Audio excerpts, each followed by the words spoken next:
Hello everyone. So the project which we are going to make today is alternating flashing LED using 555 IC.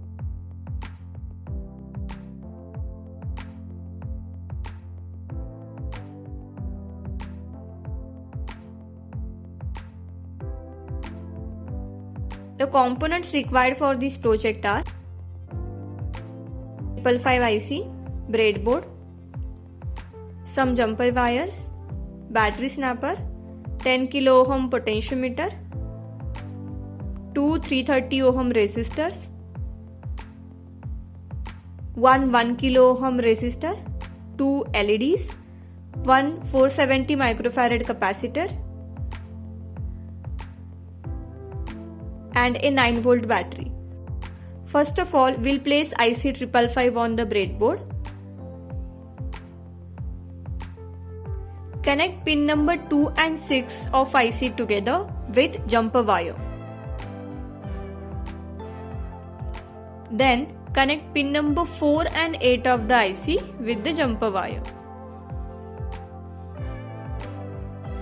Connect 1K resistor on the breadboard.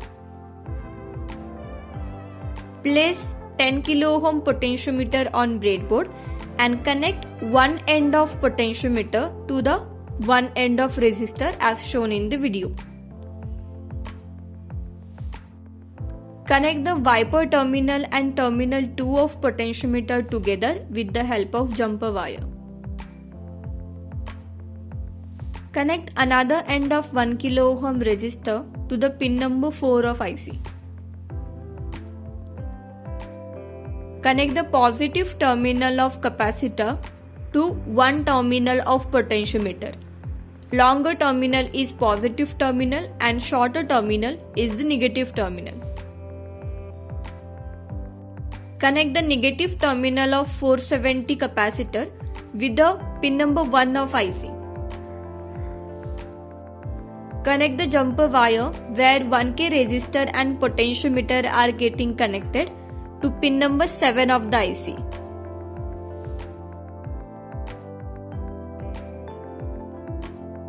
Connect the terminal where potentiometer and positive terminal of capacitor are getting connected to pin number 6 of the IC. Connect a 330 ohm resistor to the pin 3 of the IC. Connect positive terminal of LED to the another end of 330 ohm resistor. Connect the negative terminal of LED to the ground pin of 555 IC. Connect negative terminal of second LED with the third pin of IC. Connect one end of 330 ohm resistor to the anode terminal of LED and connect the other terminal to pin number 8 of the IC. Connect the positive terminal of battery snapper to the pin number 8 and negative terminal of battery snapper to the pin number 1 of the IC. Now we'll connect the battery. As you can see, the LED are started glowing alternately. You can change the speed of the blinking by rotating the knob of the potentiometer. This is how alternate flashing LED using 555 is going to work. Thank you so much. Stay tuned for the next tutorial.